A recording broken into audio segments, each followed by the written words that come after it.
আহ, আরে আমি নিজেও কাশেমপুর কারা করেছিলাম 2013 সালে শাপলা চত্বরের মামলায়। আল্লাহর কসম করে বলতেছি, এই আসমানের নিচে জমিনের উপরে 2013 সালে শাপলা চত্বরে আমি কোনো অপরাধ করেছিলাম না।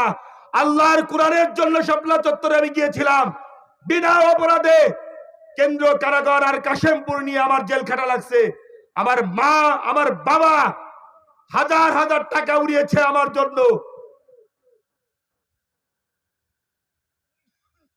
হাজার হাজার টাকা উড়িয়েছে।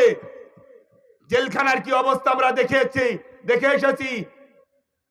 এই আপনার 2013 সালে যখন আমি জেলখানায় গিয়েছিলাম, আমার মনে হয় জেলখানায় যত লোক ছিল তাদের ভিতরে 100 জনের ভিতরে মনে হয় 90 জন আলেম।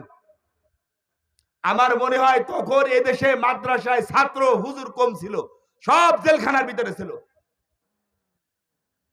যে দেশে মানুষ, যে দেশের আলেমদের প্রতি নির্যাতন করবে, জুলুম করবে, আজ হোক কাল হোক অধঃপতন তার হবেই হবে।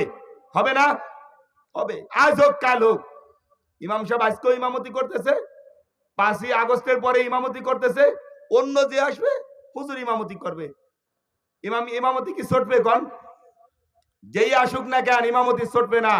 আমরা এদেশে আছি, এদেশে রইছি, কিয়ামত পর্যন্ত থাকবো, আমাদেরকে কেউ সরাইতে পারবে না। পারবে বলেন? না, পারবে না। আমরা তো কোরআনের কথা বলি, আমরা তো হাদিসের কথা বলি। তাহলে কেন আমাদের উপর জুলুম করা হয়? কেন আমাদের প্রতি নির্যাতন করা হয়? কিসের লোভ তোমার? তোমার একমাত্র ক্ষমতার লোভ। আমরা ক্ষমতা চাই না। আমরা কোরআন পড়েছি, কোরআন পড়াইতে চাই। আমরা হাদিস পড়েছি, হাদিসের মসনদে হাদিস পড়াইতে চাই। মসজিদে আমরা নামাজ পড়াইতে চাই। এরপরও তোমরা কেন আমাদেরকে বাধা দাও?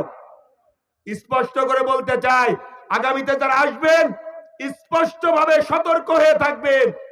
কোরআনের কথা বলতে যদি বাধা দেন, হাদিসের কথা বলতে বাধা দেন যদি, তাহলে পালাইতে পারবেন না, এখানেই শেষ হয়ে যাবেন, আল্লাহর গজবে শেষ হয়ে যাবেন। এজন্য আমাদের সব থেকে বড় কথা যেটা বলতেছিলাম, আমাদের ইমানকে মজবুত করতে হবে। ভাই অল্প একটু কথা বলেছি, কথা শেষ করে দিচ্ছি, আজান হয়ে যাচ্ছে মনে হয়, আমি টের পাচ্ছি।